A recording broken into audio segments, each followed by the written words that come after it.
I'm here with Fred Mascherino. He is an amazing guitar player. He's in Say Anything, The Color Fred, Terrible Things.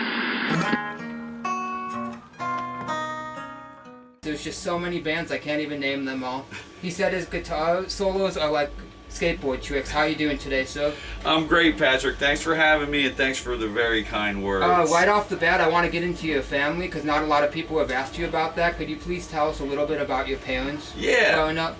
Yeah, my parents, we grew up in a place called Coatesville, PA, in Chester County, Pennsylvania, and, you know, pretty standard. I spent a lot of time outdoors, went to Catholic school, and oh wow, so you were a Catholic boy? Yeah, I know. I have the bruises to prove. No, I'm just kidding. Yeah. We had nuns. Oh but, wow. That was a nun They would joke. Warning, warning! This is not a test! I repeat, this is not a test! The government has called back retired nuns to enforce social distancing. That is all. Whack you, because my grandma actually lived to be 100 years old. My great-grandma, goodness. she played the piano by ear, and she said the nun would come up and whack her and say, "You got to know the sheet music." Because you can't Yeah, you memorize can't memorize it now, or play by ear.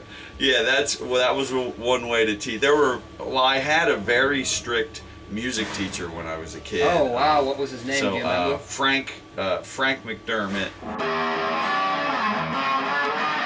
and he's super cool.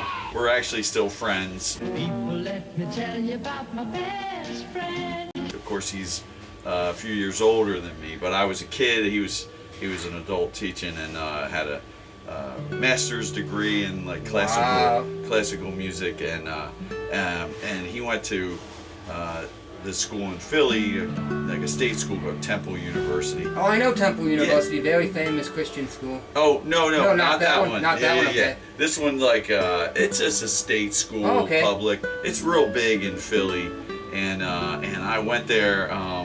I wound up going there because my teacher went there, and I wanted to do what he did. That's So, awesome. yeah. I can tell that you were really influenced by him, because sometimes you play classical music and sometimes you kind of play the rock and blues. Was he somebody who really influenced you with the classical stuff? Yeah, both things. Yeah, I played a lot of Bach pieces with him, and a lot of sight reading, and then he also has introduced me to Led Zeppelin and all that type of playing.